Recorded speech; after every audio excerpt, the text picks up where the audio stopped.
قلت لكم دول لو فازوا علينا في السوبر هيجروا ملط في الشارع.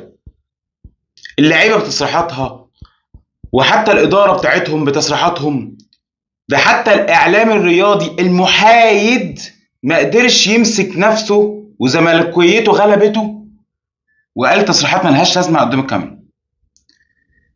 رئيس نادي الزمالك ما احترمش الكرسي اللي قاعد عليه وبيقول لك البسوا الاسود عشان بيخافوا منه.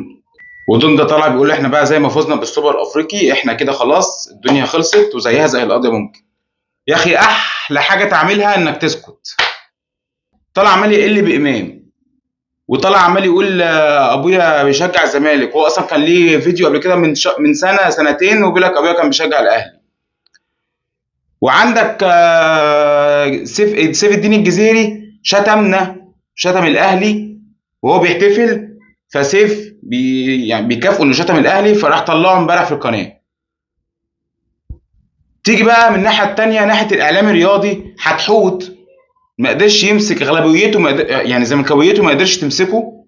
ماشي، راح طلع قال ايه ده امام دونجا ركب امام. انت للدرجه دي مش قادر تحترم الشاشه اللي انت واقف قدامها وزملكاويتك غلبتك انك تقول لفظ زي ده؟ هتقول لي ما هو راكب امام فنيا والله. وعندك الاستاذ محمودي الزملكاوي طلع بيقول لك ايه بقى، بن طايق اشبه في مباراه الاهلي والزمالك اشبه بقى شبيه بروبرتو كارلوس في النسخه اليابانيه. ده مش بيشبهه بروبرتو كارلوس طبيعي، ده بيشبهه بروبرتو كارلوس في بلاي ستيشن النسخه اليابانيه. الله. عبد الجواد، الاستاذ عبد الجواد الاعلامي المحايد طلع بيقول لك ايه بقى، بعد فوز الزمالك بالسوبر الافريقي كده الزمالك بيتقاسم مع الاهلي في لقب القرن. الله العظيم يا جماعه، الاهلي بيفوز كتير على فكره، ما بنسمعش الكلام ده ليه؟ يعني انا كاهلي كل ما اجي اغسل وشي كده باخد بطوله، ليه بقى ما بفتحش التلفزيون بشوف الكلام ده؟ معلش اقفل القصه دي بكلمه واحده.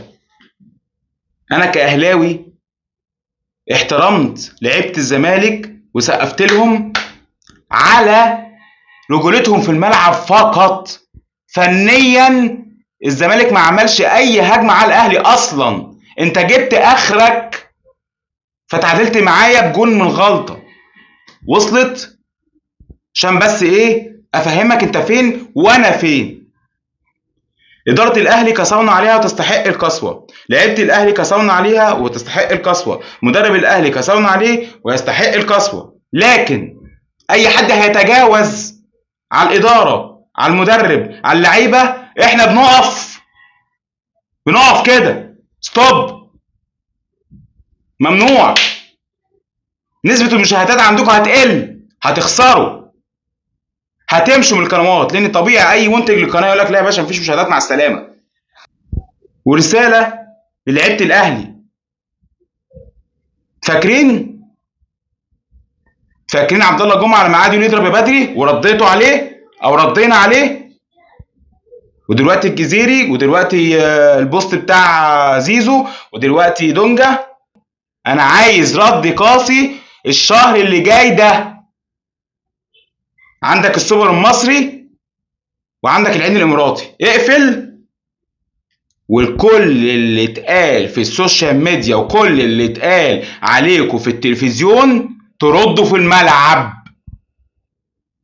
ردوا في الملعب واحنا في ظهركم. ما انت امبارح عملت فيديو وجيت عليكم، انا اجي عليكم. حقي كاهلاوي بحب الاهلي ان انا اقول لا في كذا كذا كذا كذا، لكن قسما بالله اي حد هيجي عليكم ستوب. جمهور الاهلي هيقول ستوب، واحنا كجمهور الاهلي حقنا ان احنا نتضايق ونقصوا عليكم، وانتوا حقكم الدعم مننا. الايام الجايه فيها دعم زي ما صفحه الاهلي نزلت، كل الدعم، كلنا واحد. وعايز رد قاسي بعد الهري اللي بيحصل ده. اصل بيقول لك ايه ده كل اهلي والمنظومه كلها اهلاويه والاعلام كله اهلي. يا اخي بقى سلام.